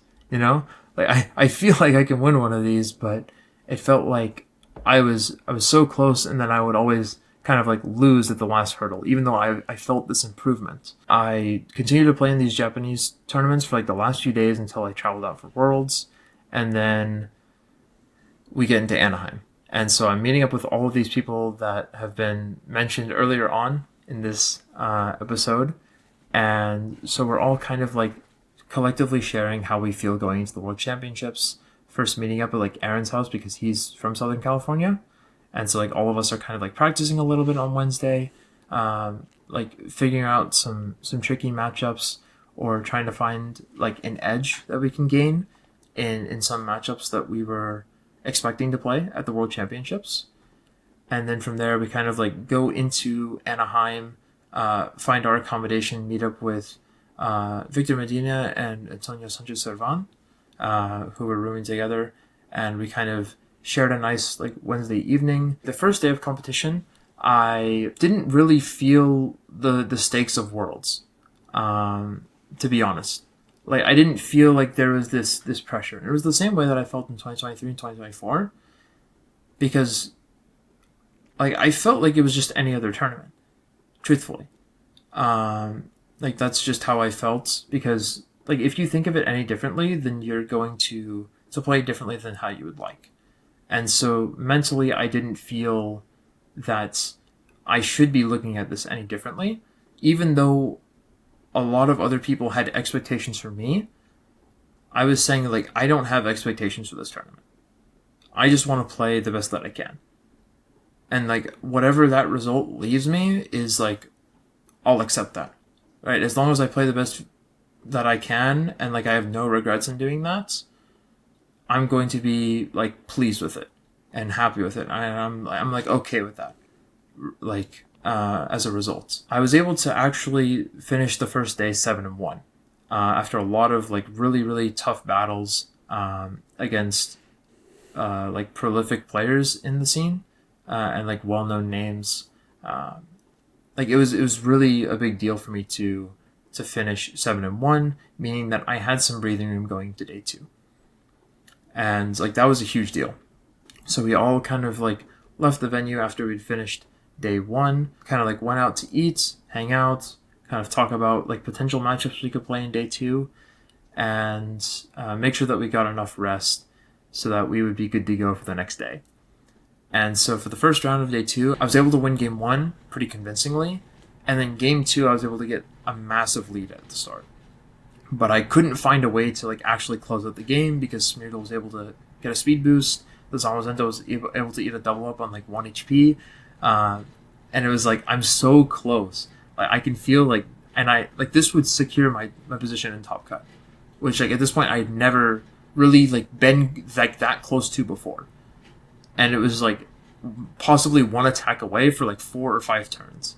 And like I was finally able to find an opening to land these attacks and like secure my spot in Top Cut. And from there, like this wave of emotions just kind of like came over me. Like I couldn't stop crying over it. Like I couldn't believe it. Like I'd finally done it. Like locals of mine who were competing at Worlds and spectating were like watching me, and like as I had secured the game, like before my opponent kind of like forfeited, I like looked up at them and they were looking at me, and like they could tell by this like slight smile on my face and the fact that I was tearing up, like, oh, he got it, like he won. And like everything just kind of like released from there, because there's like a very special feeling that comes with like making it to the top cut of the World Championships. Like it's one of the most revered accomplishments in like the game's like scene entirely, and like the history of the game. It's like that is like the benchmark. Like if you want to be considered in like the best of the best, you have to top cut the World Championships at some point, right? Like it's its own tier of accomplishment.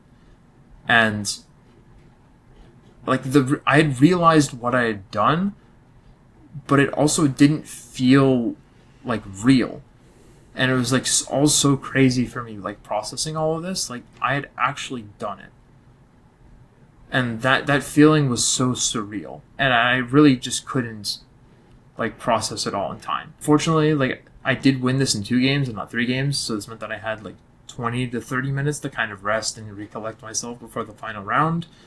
And the final round also went very well for me. I was really like relaxed and just selecting the moves that I felt were appropriate, and like it turned out really amazing from there. And so I got a quick win, another 2-0 win, and I went to turn on my slip and just kind of wait alongside to see if my friends made it. And all of my friends who were in the winner-in had actually advanced to top cut as well. So that was like an amazing feeling that we all kind of got to celebrate. Like we're all in top 32 and I had locked top 16. So we were all getting top 32 bags and hats and cards. And like that was all so crazy to kind of be like, we all did this. And like a year ago we said that we could get back to this point, and we did. Like we truly did. My top 16. Game 1, pretty much everything that could go wrong goes wrong. Not in a sense that I got unfortunate, but I just got completely outplayed. Like every single turn went wrong. I put myself in a position where I had to make predictions and I just wasn't able to get any of them. And it felt like, truthfully, like my worst loss of the tournament. Like by far. I got destroyed. And so going into game 2, I was like, I don't want this to end here. I know that like literally everything that could go wrong went wrong. But like that's also not how this matchup would normally play out if I just make sure that I don't put myself in those positions. And so I gave him like a lot more opportunities than I felt like I should have for him to just run away with the game. And he took all of them. So going into the game 2, it was a double restricted lead from Teotime with like Miraidon and Calyrex Shadow, and I led Miraidon and Fluttermane. And he hard switches out the Calyrex into Clefairy, and I go for Icy Wind and miss the Miraidon as it Choice Scarf Draco Meteors my Koraidon. And at this point, a lot of my friends who were like watching over my shoulder from some tables back had thought I had lost. And a lot of the French players were almost convinced that like Teotime had won. And so like everyone was like reacting hugely to this. And in that moment, I kind of thought, yes, that's really unfortunate that I don't get the damage down of like Icy Wind Flare Blitz into the incoming Clefairy. But like the position's actually fine for me, weirdly enough, because it meant that I was able to Moonblast Meteor Beam the Miraidon to remove it, and I could Terra Water the Lunala, and it was just unbeatable from the Covert Cloak, Calyrex Shadow, and the Incineroar and Clefairy. And I also have an Ursaluna in the back. So I was just able to deal damage with Moongeist Beam, ignoring the Friend Guard with its natural secondary effect, and deal a lot of damage, then get Ursaluna in Trick Room, and I even side Earthquake myself one time, catching the Incineroar and Switch in, and dealing a lot of damage to it. And from there, like I was just able to take over the game 2. And then the game 3, there was nothing he could do to come back into it. From there, he forfeited and kind of just like congratulated me for moving on to top 8. And a lot of the people that were supporting me and watching me play through the tournament like congratulated me. The French players came over and congratulated me. And then in top 8, I would rematch against Mao. I locked up the game. And the first thing I did was like look over to my group of friends behind me and like gesture like I got a trophy I got a trophy. Like, I couldn't believe it. Like, I didn't have a regional medal up until this point. No international trophy either. And this was like my first piece of hardware that I was going to get from a tournament was a world's top 4 finish guaranteed. And that was crazy to me. It had been 3 years since the USA had like an actual strong world championships. And for us to have like 3 of the top 4 slots was like crazy. I would be playing against Hirofumi Kimura in the top 4, which is a player that I have like looked up to since 2018 when he like exploded onto the scene with his Japan Nationals victory. Hirofumi wins, securing a spot for Japan in the finals, or if I was to win, I would be securing an All-USA finals for the first time since 2016. And that was like a lot to think about. So they had us waiting outside watching James and Montana play top 4. James had eventually won, I believe, 2-0 to move on to the finals. And at that point, I was kind of waiting backstage. And when James had walked back off of the stage after his interview and all, like everything else they had him do for media, I congratulated him. I was like, hey, good job, right? And like, it's really incredible what you did. Like, you should be proud, was kind of the thing. And he was like, thanks, like, good luck in your top 4.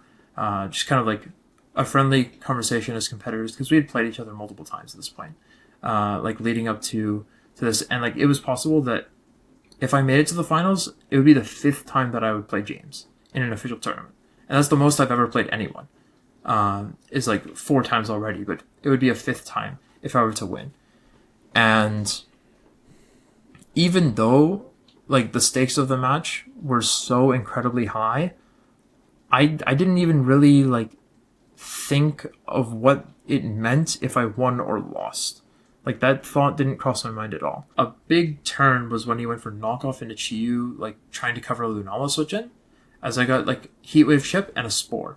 And then the next turn I was able to overheat, because my Choice Scarf was knocked off, into the Incineroar. It Flare Blitzed my Chiyu for the KO, and I was able to Seed Bomb into the Incineroar for the knockout on, like, maybe 5%. And the Calyrex woke up on turn 1 and said Trick Room, which was extremely favorable for me in that position, because it meant that I was attacking first with my Lunala and Brute Bonnets, with the exception of Calyrex Ice, before the Koraidon, instead of the Koraidon attacking first. And it meant that I could Spore the Koraidon before it attacked. So I was able to safely Spore the Koraidon, Meteor Beam into the Calyrex for the special attack boost, and then Spore the Calyrex on the following turn and Moongeist Beam the Koraidon for the KO from around 65 to 70%.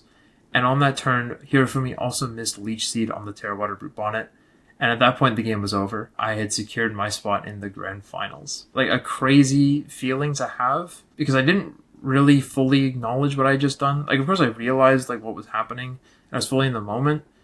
But everyone had always told me, who had gone deep in a tournament, like, you arrive at the finals before you even realize it. Like, you feel like you could play more Pokemon. And I never really believed that. But now that I've experienced it, I truly felt like I just played like a few games and like that was it.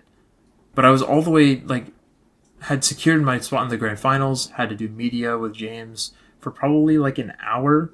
And then eventually we got freed to go to dinner, where we were sitting at the same table, and like a lot of the people sitting around us, I didn't notice at the time, but they, I guess, intentionally and purposefully set it up so that James was sitting directly across from me, which is pretty funny. And then we kind of went our separate ways to prepare for the match. And so I went to Victor and Antonio's room from about midnight to 4 a.m. along with like 6 or 7 other friends. Most of us got around like 6 to 7 hours of sleep. I want to say I got around 6 to 6.5. And my group went and got breakfast first before we met back up at their room. Of course, with traffic in Southern California, we weren't actually able to find a spot to park for like 30 to 40 minutes. So that kind of cut into our time a bit. And then we made the walk over to their hotel, met up again, ran through like all the scenarios that we didn't have time to run through the night before. Fortunately, I wrote down on a sheet of paper here, and like I'll probably put out an image at some point when I get into sharing more of my Worlds experience of kind of like the general game plan of what I expected to happen. And I was like reviewing that backstage, kind of like I was preparing for a quiz or like a test, trying to like memorize everything and make sure that I had everything like fundamentally down. We both kind of did our walkouts, did our pre-match interviews with Anna, and then we had sat down to play. It would honestly take me like hours to go into depth on like everything with the finals, which I'll probably do at some other point. So it's probably best to like spare the details on that for another time. But it was like honestly an incredible final. Like looking back at the time, I thought that I didn't play very well because a lot of other people were convinced that like I had thrown the game too, so to speak. But I think a lot of other people just like didn't see the other ways the game could play out. And like I do think that like my logic was sound in how I approached it. I'll probably go into detail on that like later on in the coming like weeks and months on how that final played out and like explaining my thought process with everything to make it like abundantly clear what was going on in my mind, like what possible options could have played out. And so like even after the match, I felt like I didn't play that well, but after I was able to kind of like clear my head for a while and looking back on it later, like I reconfirmed that like I actually did play like without making clear mistakes, in my opinion. I don't think I made any like actual definitive mistakes in the match. And so like to be able to say that about like the most important match ever, like even though some people were under the impression of the fact that like I maybe let the game too like slip when I could have controlled it a bit better, that really had a strong sense of relief for me, knowing that I was actually playing very well, despite the match looking like a bit chaotic and like all over the place with how offensive it was and how much it like relied on converting like sleep turns from sport into generating offense and going from there. Afterwards, we were like taken backstage for a bit. I guess I had my interview first on stage, and I had completely forgotten that I was going to be doing an interview if I won. I wasn't thinking of that at all. And so when they told me like, "Hey, you're going to be doing an interview here," I like instantly went into panic mode. I'm like, "Oh, I don't have anything to say. Like, I'm gonna have to come up with this stuff like on the fly, like impromptu." And I had nothing in my head, so I was just trying to like form the best responses possible for the headspace I was in, right? Because like when that type of thing happens and you're like in a more like excited and emotional state, like you're probably not thinking that clearly. And fortunately, I think I was able to give some like pretty solid responses to the questions that were asked, and I was like overjoyed to see that like so many people were supporting me. Like so many people I didn't know in the arena like wanted me to win. So many people internationally wanted me to win. Watching at home, there were people showing up with signs that I had never met before, never seen before. Like people that I personally like have never met that like really wanted me to win, and that was crazy to see that. I got to talk to like a lot of the Japanese players as well. Got some photos with other world champions and like with Shohei Kimura and Shomo Honami, and I got to have a photo with Yuma Kinagawa as well. Like I've been paying attention to those guys for so many years, and like for them to kind of like acknowledge me and like have that same level of respect that I've always had for them is like indescribable. And like a lot of people are like, "Dude, when are you gonna tell people publicly like on the internet that you like won worlds?" And I'm like, I don't know, I just kind of want to enjoy like today, you know, like I can worry about that stuff tomorrow. Like it's going to be there. And like a lot of people kind of like agreed with me, and it's like, "Hey, it's fine, you don't have to like stress about it. Like it's always going to be there. Like there's no rush." I never really like made my face like that public on the internet, just out of like caution. I just didn't feel like it was necessary to do. But now at this point, like I understand it's unavoidable. Like it's always going to be there, and I've accepted that fact. That's okay. It doesn't bother me, and it, like in some ways, it's a massive relief as well to know that like that's just what it is now, and like I'm okay with adjusting to that. I don't know if I'm prepared for how events are going to be in the future. if people are going to be kind of asking me that same way. I don't mind it at all. Like, I want to make that clear. Is like, I don't mind it at all. I find it like actually very fun to like meet new people and get to like hear other people's stories. But like it was a lot to adjust to in such a short amount of time. And it makes me happy to know that like I've also been an inspiration to a lot of other people. In my story of it is like a lot of people look at it as like, this guy doesn't have any like trophy or medal, but then he just won the world championships. Like that's just so bizarre. And like there's never been a world champion that has had like, I don't want to say a lower profile than me, but like, to say the least, like it's a bit unexpected to some. Like, of course, I always believed that it was possible, but it wasn't something that other people really considered to be like a likely outcome. And so, like, all of that, like, collectively is just so crazy to feel like I actually did this. It's real. Even though I don't believe it's real, it is real. And to see my name next to like all of the other world champions is like so crazy. I even when I look at it, I just stare at it for like minutes at a time, and I'm like, that just can't be real. Like, how is that real? So it's probably going to take a long time for it to actually settle in. If it ever does, I don't know if it ever will. I'm assuming it will at some point. I just don't know when. It's a lot for me to kind of process. I got it home that Tuesday night. I got to kind of like get picked up by my family, and like they weren't in like like when they saw me, they weren't in shock, because I'm assuming like all of that emotion, because they keep up with my tournament runs like very actively. Like they're aware of the pairings, the streams, all of that.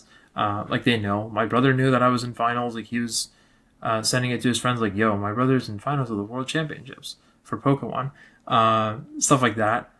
But like all of the shock that had like come with that had kind of already, I guess, went by the time that they were picking me up, and it was just kind of like looking forward to seeing me again, because to me, I'm family, like first and foremost, and that's what they've always known me as.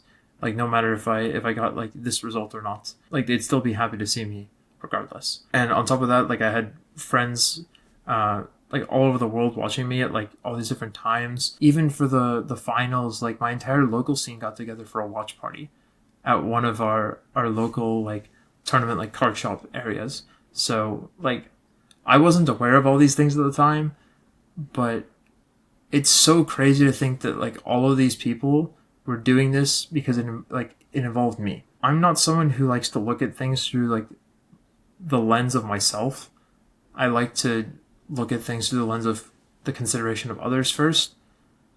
And so it's awkward to kind of say like these people were doing this because like it was truly because like it involved me, and they wanted to see me succeed, and they wanted to be there to watch like this moment regardless of how it went. The same thing that the people that prepared alongside me felt. I was like, hey, listen, regardless of how this goes, like, thank you guys for everything. I'm going to try my best, but I can't guarantee anything. Like, it's Pokemon at the end of the day. Like, anything can happen. And, like, they all told me, like, we'd do it again, regardless of the result. Like, even if we knew you would lose, we'd do it again. Like, for sure.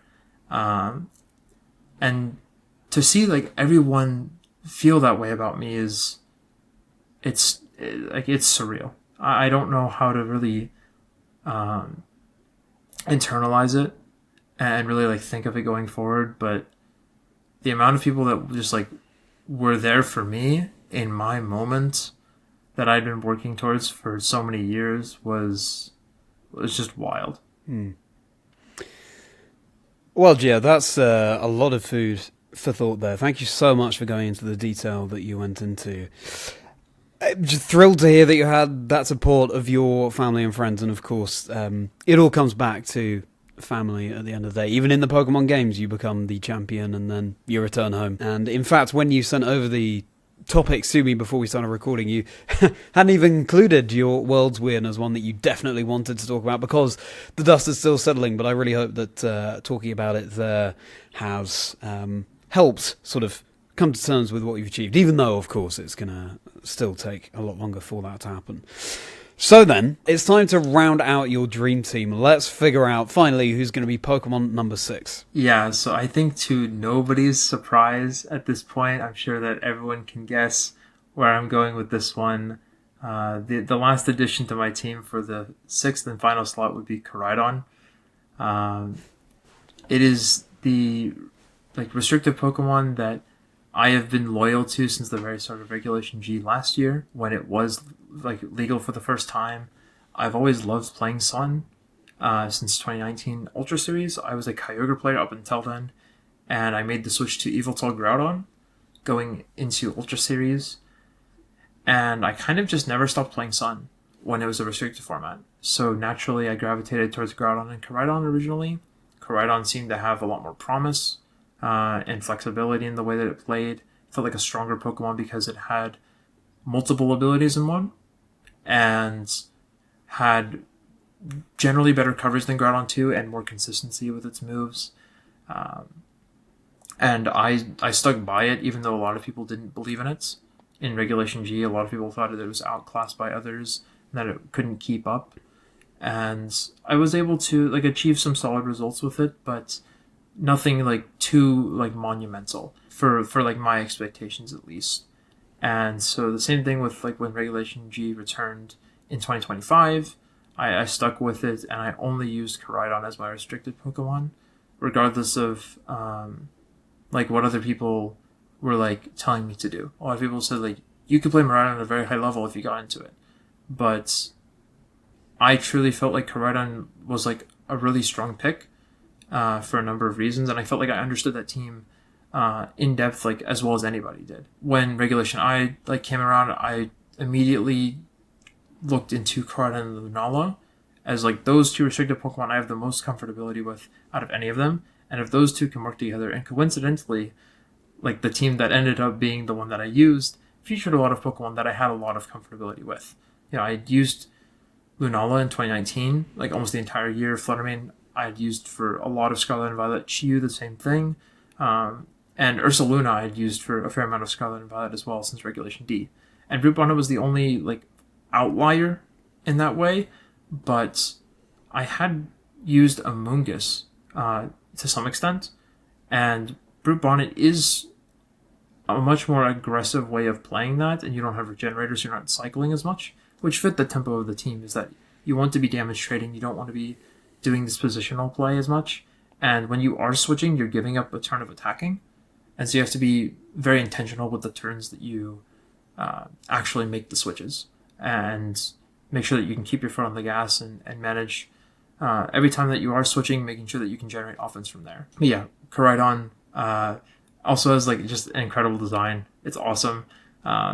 It's extremely detailed, and it's still so crazy to me that the Pokemon that I stuck with all this time was the one that actually made the biggest difference for me in becoming the new world champion. Groudon, ever since the days of Regulation Set G, it's always been there by your side, and it's wonderful to see it joining the Dream Team now, Gio. And so this means that overall your complete Dream Team is Empoleon, Lucario, Salamence, Tapu Koko, Chiyu, and Koraidon.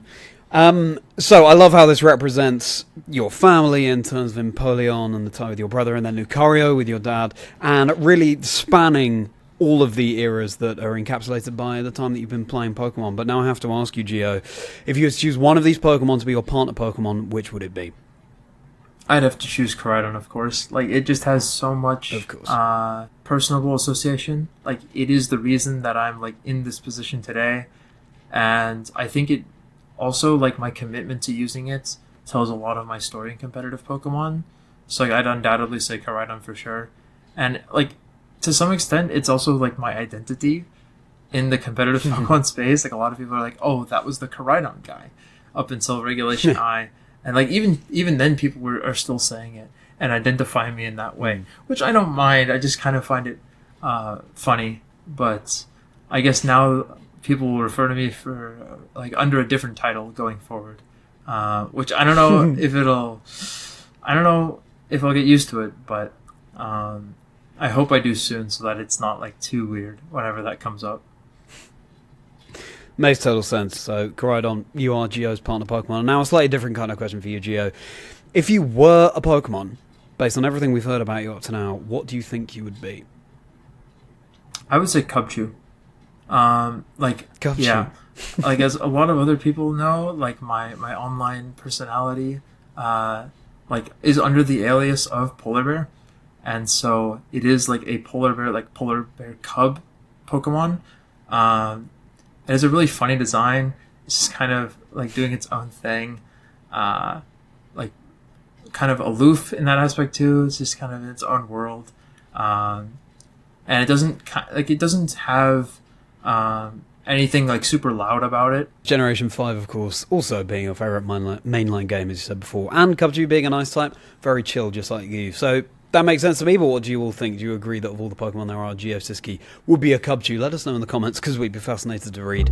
And now, speaking of you all, it's time for your community questions. I posted online, as I always do, asking for questions for Geo. Thank you so much for submitting them. Of course, there are quite a few, given Geo is our new world champion. I apologise, I won't be able to feature all of them, and I apologise if I mispronounce any of your names or handles. So, to kick things off, and let's race through these. So, Joe Cloverbells would like to know, how does life change now that you've won the big one? I don't think it has changed any so far. I mean, I still feel the same way I did beforehand. I'm sure that, like, when I go to events, it'll be of a little bit different of a dynamic. I don't really know what to expect that to be like, and I don't know when exactly I'll be returning to events, whether I'll be even competing at those events. I'm not sure what's next for me, but for now, I can pretty confidently say that nothing really feels different in the moment. But I think that will change, in the following season, if and when I show up to tournaments. I think I'll start to see the other side of it, and I think that is probably what will answer the question better. But for now, I can say it hasn't changed at all. Because I still don't believe it, right? So it doesn't. I still don't really process that as being part of my identity and how I view myself. So I can't say that it's changed me any, but I do think that it will eventually, as I start to have these experiences at official events the next season. Sure. Yeah. Again, the dust is just settling, and I mean, it's wonderful to hear that your answer is actually you don't think your life is changing much at all, just sticking to your own tempo. Thank you very much for that question, Joe. Now, a question from Jamie Boyd, of course, celebrated player from the UK, would like to know, what made you choose to commit to one team the whole format instead of experimenting? Which, of course, raises a bigger question here about comfort. And you've sort of alluded to this, but was it just that it was doing so well for you consistently? I think there's a lot of different facets to answering this question. First and foremost, I would say that because the formats have been shortened since 2019, there's a lot less time per format. We used to have a full year, and nowadays we only have roughly 4 months, give or take, for an entire format. And that's a lot different compared to the meta development that we would see over an entire year, right? That's a completely different space to be put in as a competitor and in a community that's developing the metagame as it goes. And a lot of things are accelerated nowadays as a result in comparison to how it was years ago. And I think that partly influences me to try and find something early to stick with, because I do have a lot of continuity across specific formats with using the same team throughout the entire regulation. That is something that if you look at my teams, especially in Scarlet and Violet, that is something that's very present and very evident. Additionally, I would say that there are certain benefits to using a team for an extensive period of time that you will never have with a team that you pick up, within weeks or like a month or like even 2 months of a tournament. Like there's still things that I'm learning about the team that I used at the World Championships, even after the World Championships. Like that I didn't know about the team or like didn't fully understand about the team at the time. And of course those things are like extremely niche and obscure, but they could still like occur in games and still could happen in a tournament. And so like you never stop learning with this game. And like it's like all so like crazy to me that like the depth that this game has. You can never master it. Like you can never truly master it. And I know that sounds like a crazy thing to say because a lot of people are under the impression that like players have mastered a team, but like there is no 100% mastery. Like you can get close to it, but there's no way to actually be at the 100% because there will always be something new that you have to adapt to and like learn about, with whether it's your team or like other teams that are present. Like that's just how it is in this game. And that's what makes the game so fun and enjoyable and dynamic to the way that we all like it. And so I think like that's also partly it, is that you gain so much out of experience. I think experience is the most like unspoken aspect of competitive Pokemon that makes the largest difference. And I don't know why it's undersold. Like a lot of people focus on having like the team or the call for a tournament, but a lot of people kind of disregard the fact or lack acknowledgement to the fact that like using a team for a long time has substantial benefits instead of using something that's like either like new or like potentially like a revelation in the metagame. So like that's like the best I can put it, is that using something for a long time is way different than just like trying to find what's like strong or like what's new in the meta. And like sticking to something for a long time, you're going to learn things that you'd never learn otherwise. Very sage advice indeed. Thank you very much for that, Gio, and thank you for your question, Jamie. Now, question from, again, apologise for any mispronunciation, Gamer Maori 13060. How many hours a day did you practice in the run-up to Worlds?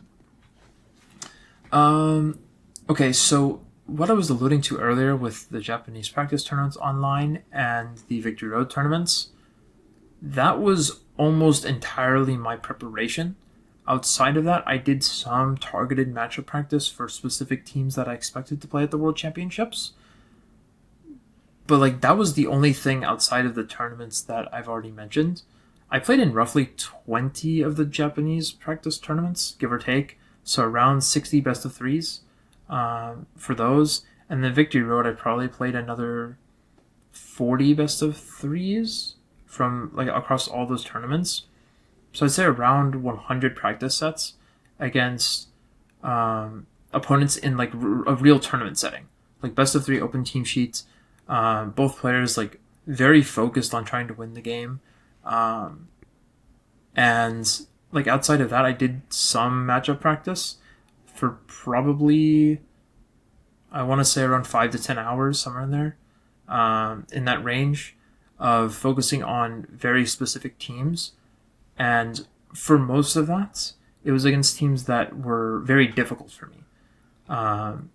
Like it was kind of like a funny thing when I was practicing once, is that one of my friends told me like, hey, every time that you ask me to like practice with you, it's always with a matchup that's just absolutely horrendous for you. Like why is like, it makes sense, but like, why don't you want to practice like any of the neutral matchups or like stuff that's like slightly worse for you? Like, why is it always like the worst things that you want to practice against? And it's because like I had a lot of comfortability into like even the matchups that were a bit disadvantageous, because like I'm seeing those pretty frequently. But the ones that are really hard for me are either like obscure teams or like maybe one team that's like meta relevant that I haven't fully figured out. At least like the ways that I can gain an advantage in there. And I think also a way to like get an advantage in those really tough matchups is through experience, because if you're way more familiar with the matchup than your opponent is, like you're going to be playing it in the optimal way while they're trying to figure everything out on the fly, especially if you're using a unique team. And my team was almost played by nobody else. I think one other person at Worlds brought the exact same 6 Pokemon, and even then had at least one different Terra type. And like very few people even brought Karate and Lunala in general. Like there were a fair amount in day 2, but it wasn't a common, like it was a known restricted pairing, but it wasn't the top 4 in usage by any means. I don't even think it was top 5. Maybe it was 5th. I'm not sure, but it wasn't one of the main teams that people would be practicing into either. Is another thing. So like collectively, my entire practice for the World Championships were like those tournaments that I mentioned, and then some like targeted matchup practice where I would be playing against friends, sending them, hey, I want you to use this against me. These are like the worst outcomes that I can face. How do I prepare for this and make sure that I'm ready for this, like whenever it happens? Because like a principle that I have with preparation for any tournament is that, like, yes, hope for the best, but prepare for the worst. And if you're doing that, then you're ready for anything. Absolutely, yeah. It's all about the mindset, and just so much that's useful for people who want to have a deep run in a massive tournament like you have to take away. So thank you so much, Gio, and thank you for all of your questions there. If you'd like to submit a question for a future guest on Chazingdra Chats, then you can find my handles online at Chazingdra, X, Blue Sky, Instagram, TikTok, and of course YouTube. That's where I post the call outs for questions for my guests. I'd love to hear what you'd love to hear. Alright then, Gio, so normally at this point I ask what's next for you, but of course you have covered that in one of the questions we had there. So I'll just ask this final question, which is, looking back from now, as the Pokemon World Champion for the competitive video game 2025, all the way back to the young Gio who received that copy of Pokemon Platinum from their brother, started their days looking over their brother's shoulder, seeing how the game progressed. What advice would you give to that younger you? Like, have fun with everything that you do. Enjoy the experience. Like, it's going to be a long journey regardless of if you're taking something like seriously or just wanting to have fun with it. Make sure that like you're trying to get like something out of whatever you're putting in. Like, understand what you're trying to get out of whatever that you're involving yourself with. If it's not rewarding to you, or it's not having the same level of output that you would like, try and find out why that is, and like understand what's preventing you from like benefiting from the experience or whatever it is that you're involving yourself with in the way that you'd prefer, and try and figure out like maybe it altogether isn't for you in some aspects for some things in life. Like for me, competitive Pokemon was always like no question. I loved it ever since I was exposed to it, and it was all about like trying to get better. Even the times where I was a bit demotivated, I still was interested in the game. It was just for that period of time, I was a bit deflated, right? Like I wasn't as interested, and I just needed to find a way to rekindle that interest to keep me going. And like, it's okay to take breaks. Everyone does. Like everyone should, in some way. However long or short it is, make sure that like you are taking care of yourself first, and making sure that you're mentally in the right space to partake in whatever it is that you do, because like you're not going to be able to enjoy it and appreciate it as much if you're not. And like that's like a really big aspect of anything in life, is that if you can't like really acknowledge and appreciate things for like the way that they are, like you should try and figure out a way to get to that point, because it's so much more rewarding, like what you can get out of everything that you do if you're actually able to benefit and like appreciate everything that comes after it. Stopping and smelling the roses for sure. Thank you so much for that advice, Gio. And the chat's not in there, because now I'll be getting into Gio Cischke's Rapidash round. 15 or so minutes of bonus questions that Gio is not prepared for, and as all my guests, there's so much more I want to take a deeper dive into. We'll go beyond Pokemon here, the things that Gio enjoys outside of Pokemon, hidden talents or fun facts about Gio. If you would like to spend a little bit longer with me and Gio, then it will be linked below, my Patreon, or you can become a YouTube channel member, which gets you access to all sorts of other perks besides. Fundamentally, I really appreciate the fact that you've listened listen to or watch this episode in its entirety, but that option is available to you, link below, if you want to hear a little bit more from Gio. But for now, Gio, wow, thank you so much for all of the incredible insight you provided in that episode. If you want to get a view into the mind of a champion, they should look no further than this video. Thank you so much for your openness and your honesty and for sharing so much with us. Thank you for having me, first of all. It's really cool to be able to like share part of my experience with people. Like there's so much that people don't know about like the space of competitive Pokemon and like how deep it really goes. There's so much to it, and like it's really its own world, like entirely.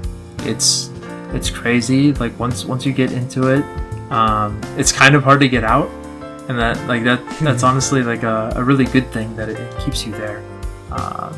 And yeah, like it's been a wild ride all these years, and like I wouldn't have it any other way. Even with all the ups and downs, it's come along the way. Thank you so much for that, Gio. And now time for some YouTube spiel from over here. If you enjoyed, everybody, once more, please do like and subscribe. It would mean a huge amount, and it always does go such a long way. Drop a comment too, because Gio, as with all of my guests, has given us so much food for thought. Also on my channel, I stream competitively, I stream casual Pokemon play, including shiny hunting. I stream Nuzlocke too, and there are more than 70 episodes of this podcast at this point. So there's bound to be something for everyone, a broad range of guests, not just competitive players as well. Spread the word about the show. You can use the hashtag 6Pokemon, 1Life-Story. I'm at Chazingdra across all socials. As I said, episodes of this podcast drop every Wednesday. Alright then, Gio, so with that being said, it's now time to get into your Rapidash round. So if you're not joining us over on Patreon for that, then it's goodbye from Gio. Thank you for having me. It's been fun. It's been really fun. I'm really not looking forward to the unexpected questions, but hopefully I have good enough responses. I'm sure you will, and it's goodbye from me. See you next time on Chazingdra Chats, where there'll be another 6Pokemon, 1Life-Story. Okay then, Jay, say you're not looking forward to these, but let's just get to know you a little bit beyond Pokemon. So what do you enjoy doing in your downtime beyond Pokemon?